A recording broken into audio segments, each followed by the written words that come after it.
Mel, come look at this. Look at what? The account. I was just checking the balance. Okay, what am I looking at? You tell me. $400,000, Mel. Gone. In a month. It's not gone, it's part of something I'm building. I told you I have a plan. A plan you haven't shown me. A plan I'm not part of? Kelvin, please, I need a little more time to put it all together. Time for what? To explain where our money went? Or to decide how much of it I'm even allowed to know? That's not fair. Neither is watching 400,000 disappear and being told to trust you. I need to know where it all went, Melody, and I need to know soon.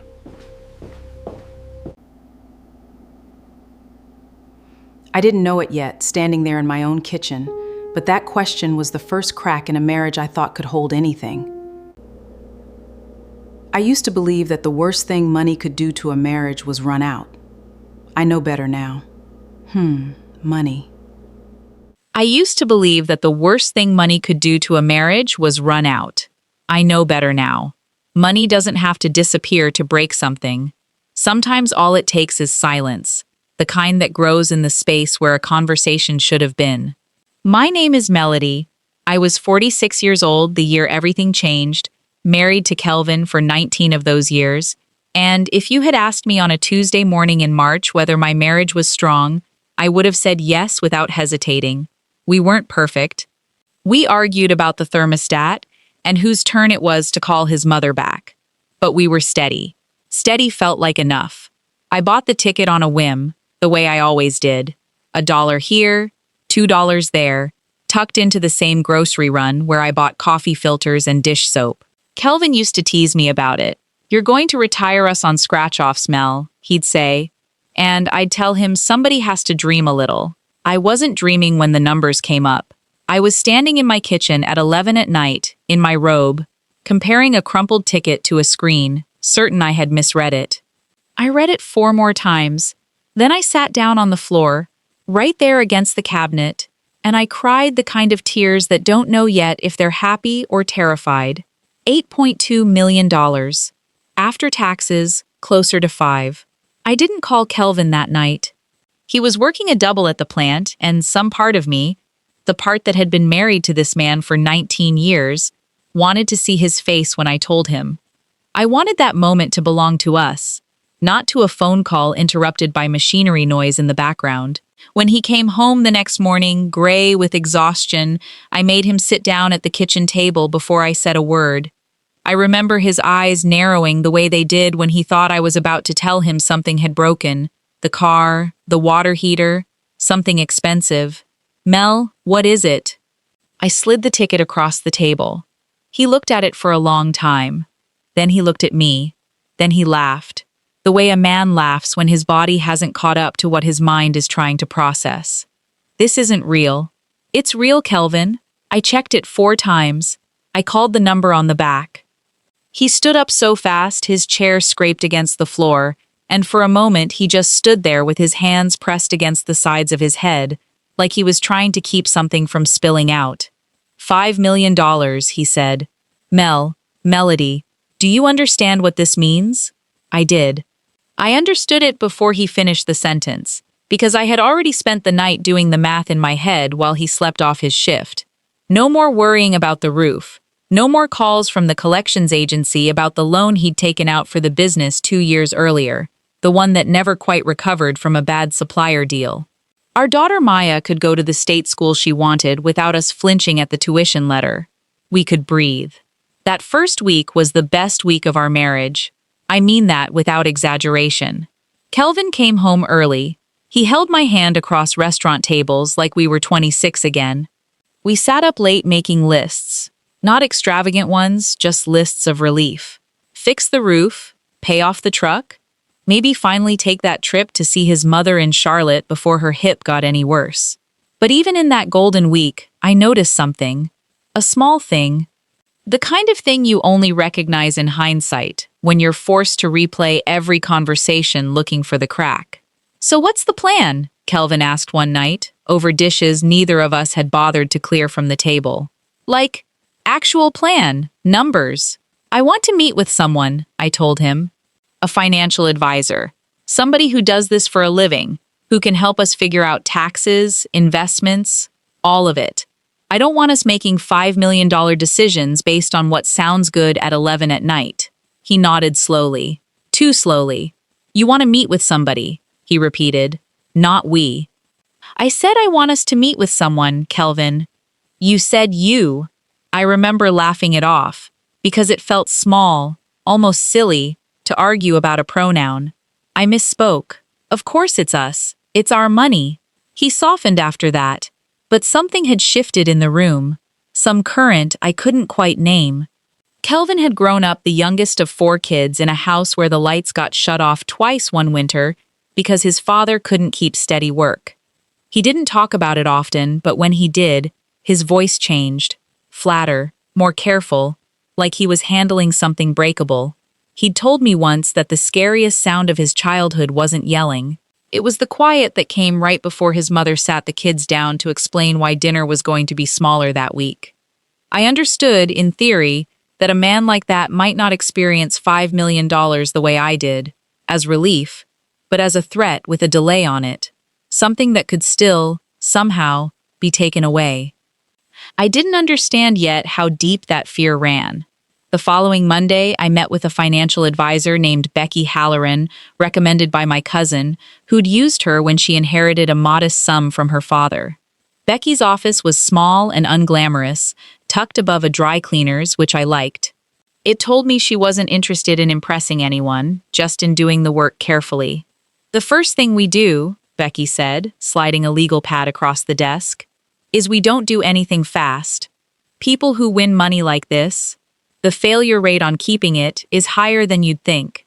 Not because they're careless, because they're overwhelmed, and overwhelmed people make decisions out of emotion instead of a plan. That's exactly what I'm afraid of, I told her. I want a plan, something boring, something that protects my family for the next 30 years, not the next 30 days. Becky smiled at that. Boring is good. Boring is what keeps people rich. I asked Kelvin to come to that first meeting with me. He said he couldn't get off shift, which was true. His supervisor had already been short-tempered about the days he'd taken when the business loan trouble first started. But there was something in the way he said it that told me it wasn't only the schedule. You go, he said. Figure out what she says. Tell me after. I'd rather you hear it from her directly, Kelvin. It's your future, too. I trust you, Mel. He kissed my forehead when he said it, and at the time, I let myself believe it was simple, that trust was as uncomplicated as it sounded. I didn't know yet that trust, in a marriage, isn't a single door you walk through once. It's 100 small doors, and you have to keep choosing to walk through each one, especially the ones that are inconvenient, especially the ones that require you to sit in a room and listen, even when you'd rather not. Kelvin chose, that day, not to walk through his door. And I chose, that day, to let him skip it. Because I told myself it was kindness. I told myself I was protecting him from a stressful meeting after a long shift. Looking back, I think I was protecting myself from something else. I think some part of me already sensed that if Kelvin sat in that room and heard Becky lay out a plan that involved patience, silence, and months of paperwork before any of it became visible, a plan that would, by necessity, make the money look like it was vanishing before it revealed itself as security, some part of him wouldn't be able to sit still with that uncertainty. I think I already knew he'd want it fast, visible, and tangible, the way you want a bandage the moment you're bleeding. So I made a choice that felt loving in the moment and would later look, to him, like the first lie of our marriage. I decided to build the plan quietly, to let Becky and the attorneys do their work without narrating every step to Kelvin, because I wanted to hand him something finished. A roof that no longer leaked, a debt that no longer existed, a daughter's tuition paid in full, instead of 100 half-explained transactions that might frighten him before they had the chance to comfort him. I wanted more than anything to surprise the fear right out of him. I did not yet understand that fear, left alone in a quiet house with nothing but suspicion to feed it, does not wait patiently for a surprise. It goes looking for its own answers, and the answers fear finds are almost never the true ones. 2 weeks after that first meeting, Kelvin came home and asked to see the bank statements. Just curious, he said, too casually, standing in the kitchen doorway with his jacket still on. Wanted to see where we're at. I remember the account balance that week. It was lower than it had been the month before, not because anything had been wasted, but because Becky and I had already begun quietly settling the business debt through a structured payoff, and because the mortgage payoff process had triggered an escrow adjustment that made the numbers look, on paper, like money leaving faster than it was actually leaving. I saw Kelvin's face change as he scrolled through the app on his phone. I saw the exact moment his jaw tightened. "Mel," he said quietly, "where did $400,000 go?" And that single question, asked in a voice I barely recognized, was the first crack in the foundation of a marriage I thought could hold anything. I told him not to worry. I told him I had a plan and I would explain everything soon, once it was finished, once I could hand it to him complete instead of scattered. I watched him nod and smile and say it was fine. I did not yet know that it was the last time, for a long while, that his smile would reach his eyes. The next morning, before he left for his shift, I called Becky and asked her, point blank, whether we could speed anything up. Whether there was a version of the plan that let me show Kelvin partial results sooner, even if it meant reworking the sequencing she'd carefully built. "We can," Becky said, "but I want you to think hard about why you're asking. Is it because the plan needs to move faster? Or because you're trying to manage your husband's feelings on a schedule that isn't really about the money at all?" It was a fair question, and I didn't have a comfortable answer for it. Part of me wanted to say it was purely practical. The mortgage payoff was already close. The debt settlement with Joseph's accountant was moving. Why not show Kelvin the pieces as they landed, instead of waiting for the whole?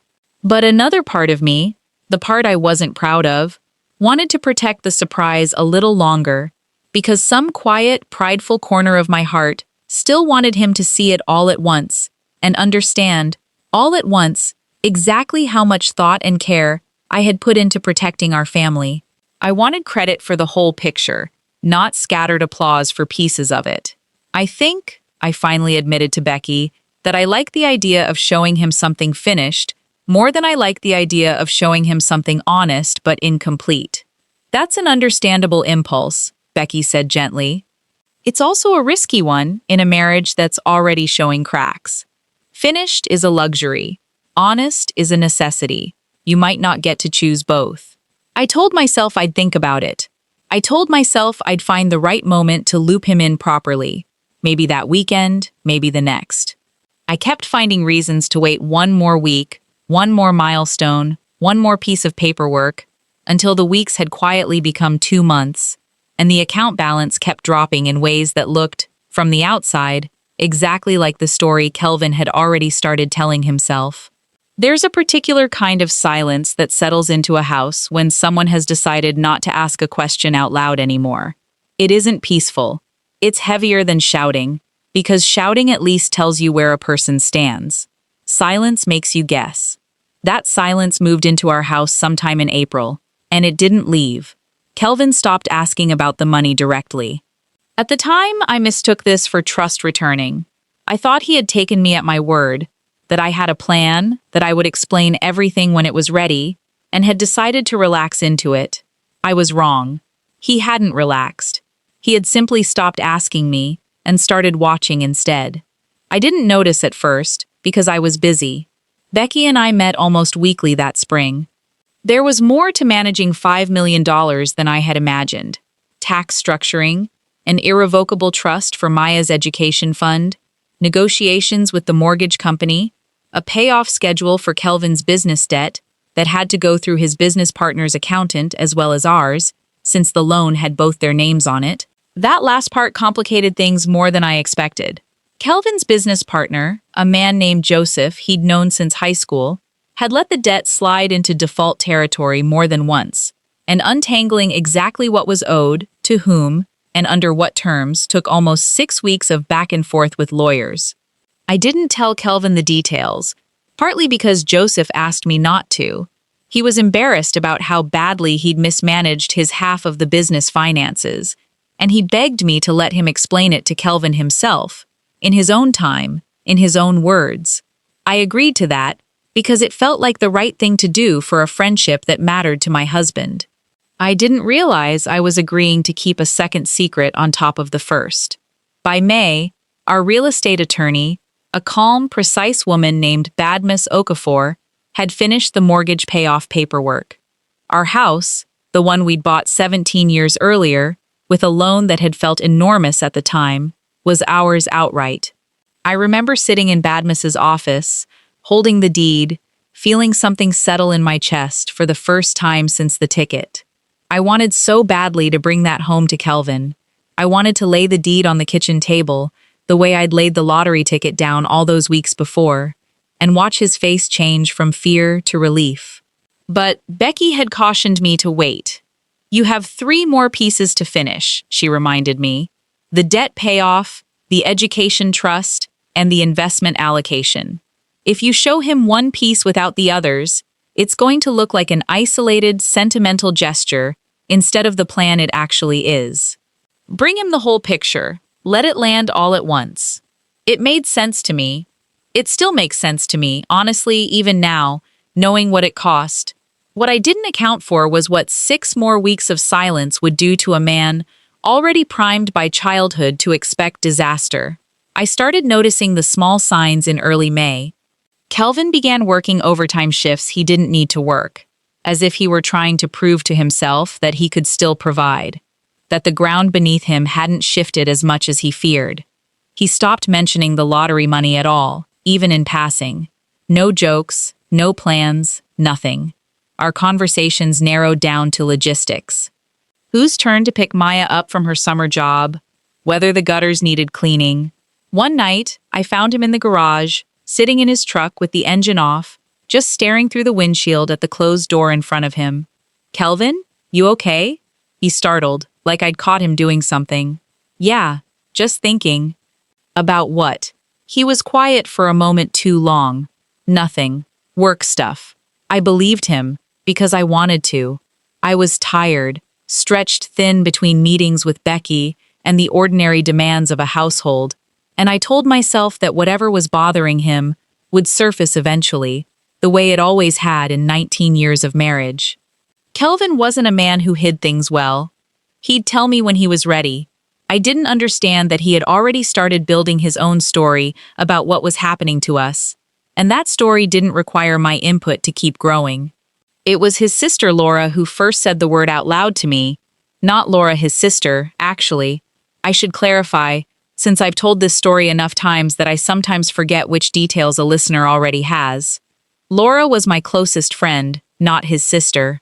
She'd known me since college, long before Kelvin, and she was the person I finally broke down and told everything to, one evening in June, over wine on her back porch. "I don't understand why you haven't just told him the whole plan," she said, not unkindly, but with the particular bluntness only a 20-year friendship earns. "Mel, I love you, but this sounds like you're protecting a surprise party more than you're protecting your marriage." I wanted to give him something finished, I said, something he didn't have to worry about piece by piece. "He's not worried piece by piece, honey. He's worried whole. You've been gone 2-3 nights a week to meetings he's not part of. The account's bleeding money he can't account for. And you're telling him, 'Trust me, it'll make sense soon.' Would that work on you?" I didn't answer her, because I already knew it wouldn't have. I went home that night intending to change course, to sit Kelvin down and at least give him a partial picture, even if it wasn't finished, even if it complicated Becky's careful plan. But when I got home, the house was dark, and Kelvin wasn't there. A note on the counter said he'd gone to stay at his brother's for a few days. "Need some space to think," it said. Nothing more. I called him, he didn't pick up. I called again the next morning. Nothing. When he finally answered, 2 days later, his voice was different, controlled in a way that frightened me more than anger would have. "Kelvin, please, come home. Let's talk." "I have things to explain. I've had a lot of time to think, Mel," he said, "and I keep coming back to the same thing. $400,000 gone in a month, and you can't tell me where. Meetings I'm not invited to, money I'm not allowed to ask about in my own marriage. It's not that you're not allowed. I wanted to bring you the whole plan at once, not scattered pieces. That's not how marriage works, he said, and his voice cracked on the word marriage in a way that undid something in my chest. You don't get to decide, alone, what I'm ready to hear about our own money, about our own life. I've spent my whole life scared of ending up with nothing, Mel. And now I've got more money than I ever dreamed of, and I feel more scared than I've ever been. Because I don't know what's happening to it. I don't know what's happening to you. Nothing is happening to me. I'm still exactly who I was. Then prove it. Tell me right now, on this phone call, where the money went. I hesitated. Not because I didn't want to tell him. God, I wanted nothing more. But because part of Joseph's debt situation was still legally unresolved, still under an agreement of confidentiality until the final paperwork cleared, and I didn't have the right yet to reveal the details of his friend's financial collapse without his permission.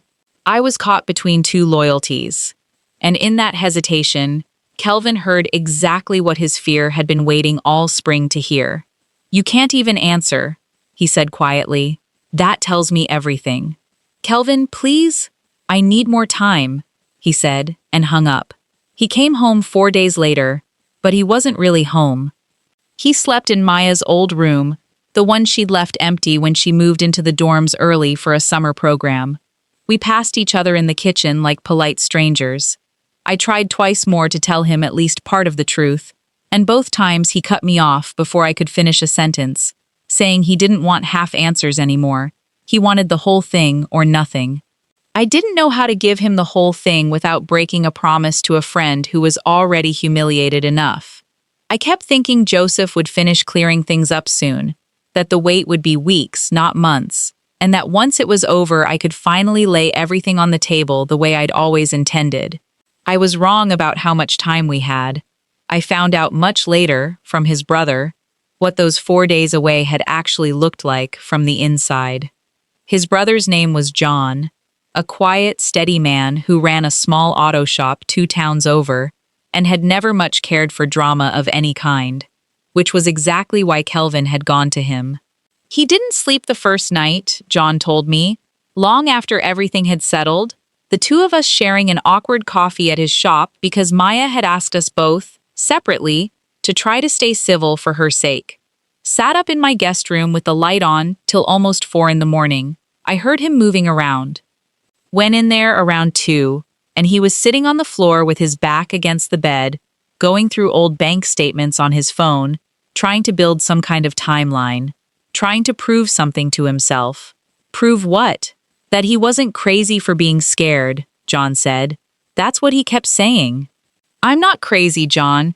$400,000 doesn't just disappear, I told him. Maybe it didn't disappear. Maybe it moved somewhere you can't see yet. He didn't want to hear that. He wanted somebody to tell him he was right to be scared, because being scared felt safer to him than being wrong. I understood hearing that, something I hadn't fully understood in the moment, that Kelvin's 4 days away hadn't been a cooling-off period so much as a kind of storm he'd let build inside himself, alone, with no one to interrupt the story he was constructing. Every hour he spent turning the numbers over in his mind without an answer from me made the eventual answer, whatever it turned out to be, matter less than the fear itself. By the time he came home, the fear had already won. The truth, when it finally arrived, would have to fight its way past a decision that had already been made in a guest bedroom at 2 in the morning. That is the part of this story I still find hardest to sit with, even now. Not that he doubted me, but that the doubt had a 4-day head start on the truth, and 4 days turned out to be more than enough. On a Tuesday morning in July, while I was at one final meeting with Becky to review the completed investment allocation, the very last piece of the plan, Kelvin had a courier deliver a manila envelope to the house. I opened it standing in the driveway, still in the blouse I'd worn to the meeting, sun hot on the back of my neck. Divorce papers. I read the top line 3 times before the words arranged themselves into something I could understand. Irreconcilable differences. Kelvin's signature, already notarized, already filed with the county. I remember sitting down right there on the front steps, the same way I'd sat on the kitchen floor the night I found out I'd won, except this time, There was no laughter waiting on the other side of the shock. Just the papers, and the silence, and the sound of my own breath going shallow in my chest. Grief has a way of making time behave strangely. I couldn't tell you, if you asked me now, exactly how many hours I sat on those front steps with the envelope in my lap. Long enough for the sun to move. Long enough for a neighbor to walk her dog past twice and ask, the second time, if I was all right. I wasn't, but I told her I was, because that's what you do. When I finally called Kelvin, he answered on the second ring, which told me he'd been waiting for the call, maybe even wanting it. You filed, I said. It wasn't a question. I did. His voice was steady, rehearsed, like he'd practiced this conversation in his head enough times that the real version came out flat. I can't keep living like this, Mel. Not knowing where our money went. Not knowing if I even know my own wife anymore. You could have asked me, directly, instead of a courier. I did ask you, multiple times. You kept telling me to wait. I was building something for us, Kelvin. Something I wanted to give you finished, not falling apart. You wanted to control it, he said, and the word landed like a slap, because some small, honest part of me recognized a grain of truth in it, even through the outrage. You wanted to decide when I was ready to know things about my own family's future. That's not a partnership, Melody. That's you deciding, alone, what kind of husband I'm allowed to be. I didn't have an answer for that. Not one I could get out through the tightness in my throat. So I said the only thing I could manage. I love you. I never touched that money in a way that would hurt us. Everything I did was for us. I want to believe that, he said, quieter now. I do. But I can't keep believing things I can't see, Mel. I've spent my whole life watching things disappear that I couldn't explain. I can't do it again. Not with this much at stake. He hung up before I could respond, and this time, when I called back, he didn't pick up at all. The weeks that followed were the hardest of my life. Harder even than the year my mother passed, because grief for a person who has died is at least allowed to be simple. Grief for a marriage that is dying while both people are still alive and somehow still loving each other in their own broken ways, that grief doesn't know where to put itself. It just sits in your chest like a stone you carry from room to room. Maya came home from her summer program the week the papers were filed, and I will never forget the look on her face when I told her. She was 20 years old, caught in that strange middle place where she was old enough to understand the mechanics of what was happening, but young enough to still want, desperately, for her parents to simply fix it. Dad thinks you did something wrong with the money? She asked, sitting across from me at the kitchen table, the same table where I'd first shown Kelvin the ticket. Mom, that's not you. You've never wasted $1 in your life. You click coupons for toothpaste. I know how it looks to him, I said. I understand why he's scared. I just wish he'd let me explain before he decided the worst. Have you tried showing him? Like, actual documents? He won't answer my calls, Maya. He won't read a text longer than 2 lines. I don't know how to hand someone proof they've already decided not to look at. Maya was quiet for a moment, twisting her class ring around her finger the way she did when she was thinking hard about something. Have you talked to a lawyer? Not for the divorce, for, I don't know, making sure he sees everything, even if he doesn't want to. It was, in its way, good advice, and it led me to Badmus, our real estate attorney, who put me in touch with a family law attorney experienced in high-asset divorces. Her name was Cecilia, and she was blunt in the way I needed someone to be blunt with me that summer. Melody, I need you to hear this clearly, Cecilia said. In our first meeting, papers from the divorce filing spread across her desk. In a divorce of this size, everything gets disclosed eventually. Every account, every transfer, every document. Your husband is going to see the full financial picture whether he wants to or not, because the law requires it. The only question is whether he sees it through a courtroom, adversarially, framed by whatever assumptions his lawyer builds around it, or whether he sees it from you, directly, with context. He won't take a call from me. Then we send it in writing. Formally, not as a plea, as information he has a legal right to, and that you have every incentive to provide clearly, before this gets more expensive and more painful, for both of you than it needs to be. I thought about Joseph and the confidentiality I'd promised him, and I made the decision that summer to finally call him myself, honestly, and tell him I could not carry his secret through the collapse of my own marriage any longer. Joseph, to his credit, didn't hesitate for even a moment once I explained what was happening. Melody, God, I had no idea it had gotten this bad. Send me whatever you need. Tell Kelvin everything. I should have told him myself in April. I was ashamed. I let my shame become your problem, and I am so sorry. With Joseph's release, Cecilia and I compiled everything. Every document, every wire transfer, every piece of the plan Becky and I had built, into a single binder. Not scattered, not partial, whole. We sent it to Kelvin's attorney with a formal cover letter and a personal note from me tucked inside the front cover, in my own handwriting, that said only, "This is everything. I built it for us. I'm sorry I made you wait for it. I didn't know if he would even open it." Cecilia told me it might take his attorney days, even weeks, to walk him through it, especially if his attorney was building an adversarial case around the assumption that funds had been hidden or misused. In the meantime, the divorce process moved forward on its own schedule, indifferent to whether either of us was ready. There were mediation dates, there were forms. There was a strange, hollow Tuesday in August, where I sat in a conference room 3 chairs down from Kelvin, close enough to see the new gray at his temples that hadn't been there in the spring, close enough to smell the same aftershave he'd worn on our wedding day, and far enough that neither of us said a single word directly to the other for the entire 2-hour session.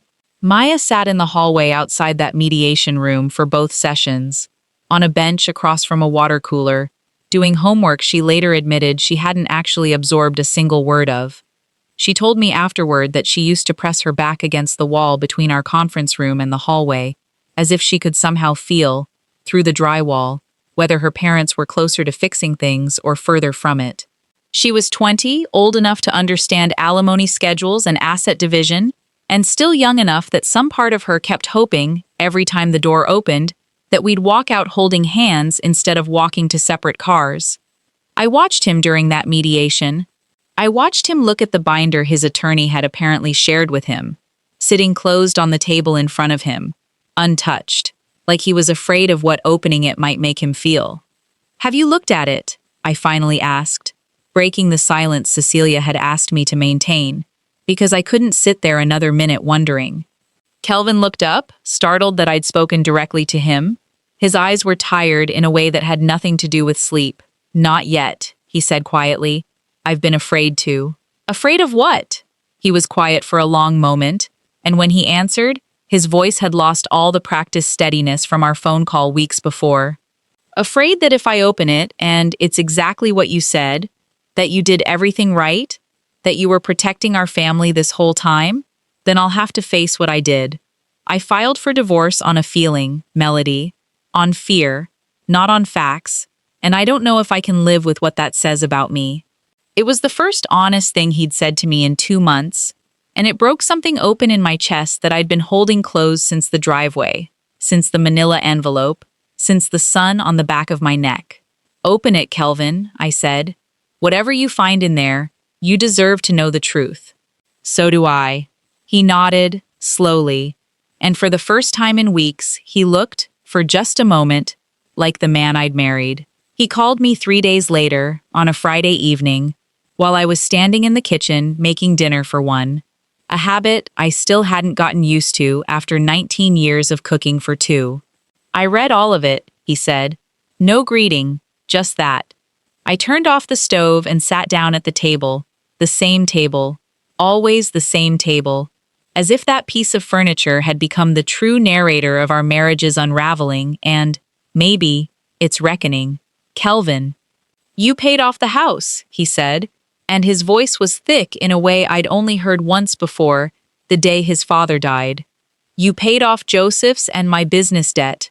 All of it, Mel, down to the last cent, going back 3 years. You set up a trust for Maya's entire tuition, room, board, All 4 years, already funded. There's an emergency fund with 8 months of expenses sitting untouched. And the rest, Becky's allocation plan, it's conservative. It's exactly what a person does when they're trying to make $5 million last for the rest of 2 people's lives. Not what someone does when they're hiding something or throwing it away. That's what I was building, Kelvin. That whole time. That's what those meetings were. I know that now. His breath came out unsteady. I know that now, and I don't know what to do with how much that costs me to say. I filed for divorce against a woman who was quietly saving our entire future, and I did it because I was too scared to ask a direct question and wait for a direct answer. I built a story in my head because silence was easier for me to fill with fear than it was for me to fill with faith. That's not your failure, Mel. That's mine. I didn't say anything for a long moment because there was too much moving through me at once. Relief, grief, something that felt dangerously close to hope, and underneath all of it, something steadier and harder, clarity. I made mistakes too, Kelvin, I finally said. I should have told you pieces as they happened, even if they were confusing, even if the picture wasn't finished. I decided, on my own, what kind of husband you were ready to be, and Cecilia was right when she pointed out, that's not fair either. A marriage isn't one person managing the truth for the other person's comfort. I understand that now. I'm sorry too. So where does that leave us? He asked, and I could hear, underneath the question, how badly he wanted an easy answer. I didn't have one to give him. Not that night. I don't know yet, I told him honestly. I know that I love you. I know I probably always will in some form, because 19 years doesn't undo itself just because it's been wounded. But Kelvin, you filed against me on a feeling, before you gave me a real chance to explain. And even after Cecilia sent everything, it took you 2 more months to open the binder. That tells me something about how quickly fear can still take the wheel for you. I need to know that won't happen again. Not just believe it, but know it. Before I can talk about tearing up papers and starting over like none of this happened. That's fair, he said quietly. That's more than fair. We didn't reconcile that night, and honestly, we didn't reconcile in the way people probably want this story to end. The divorce, once filed, still had its own momentum, its own legal weight, and Cecilia and Kelvin's attorney worked through the fall, finalizing a settlement that reflected, in the end, exactly the plan I had built all along. The house, free and clear, the trust for Maya untouched, the debts resolved, each of us walking away with dignity and security rather than devastation. What changed, in the months after Kelvin read that binder, wasn't the paperwork, it was something quieter. He started showing up, not asking to move back in, not pushing for anything, just showing up. He came to Maya's fall semester move-in day and helped carry boxes up 3 flights of stairs without complaint. He asked, and actually waited for the answer, when I told him I'd started seeing a counselor to work through what the summer had done to my ability to trust easily. He went and saw one too, on his own, without me suggesting it, and told me, months later, almost sheepishly, that he'd finally talked to someone about his father, about the lights going out twice one winter, about the particular quiet that used to come before his mother explained why dinner would be smaller. I understand now why $5 million scared me more than it should have, he told me, nearly a year after the divorce was finalized, sitting across from me at a coffee shop neither of us used to frequent. Neutral ground for 2 people, slowly learning how to be honest with each other again. It wasn't really about the money, Mel. It was about control. About needing to see every piece of a plan in real time, or I couldn't trust that the plan existed at all. That's not fair to put on you. That's not fair to put on anybody. I've thought a lot about my side of it too, I said, about why I wanted to hand you something finished instead of something honest and unfinished. I think I believed, somewhere deep down, that a beautiful surprise would matter more than an uncomfortable conversation. I was wrong. The conversation always mattered more. I just didn't want to have the hard version of it. We are not back together. Not in the way our younger selves might have imagined a story like this ending. The divorce is final. I live in the house we raised our daughter in, paid off in full, quiet in a way that still sometimes catches me off guard when I walk past Maya's old room. Kelvin lives 20 minutes away, in an apartment he chose because it's close enough to still make it to Maya's college soccer games without missing a single one. But we talk now, really talk, about small things and large ones, about what we each got wrong and what we're each trying to understand better, separately, before either of us decides what we want to build next, together or apart. Sometimes Maya asks me if I think her father and I will ever remarry each other. I tell her the truth, which is that I don't know, and that I've stopped needing to know in order to feel at peace. What I do know is that I finally understand something it took a $5 million mistake to teach me. Love isn't proven by what you're willing to hide to protect someone from worry. It's proven by what you're willing to say out loud, even when the truth is unfinished, even when it's inconvenient, even when silence would be so much easier. The envelope that once held those divorce papers still sits in a drawer in my study. I kept it, not out of bitterness, but as a kind of reminder. It used to represent an ending to me. Now, most days, I think of it differently, as the moment two people, for all their love, forgot that trust isn't something you build in secret and then unveil. It's something you build together, in the open, one honest conversation at a time. Money didn't end my marriage. Assumptions did. And if there's one thing I hope carries forward from everything Kelvin and I lost and are still, carefully, rebuilding between us, it's that no amount of security is worth more than the simple, difficult act of telling the people we love the truth, before fear gets there first.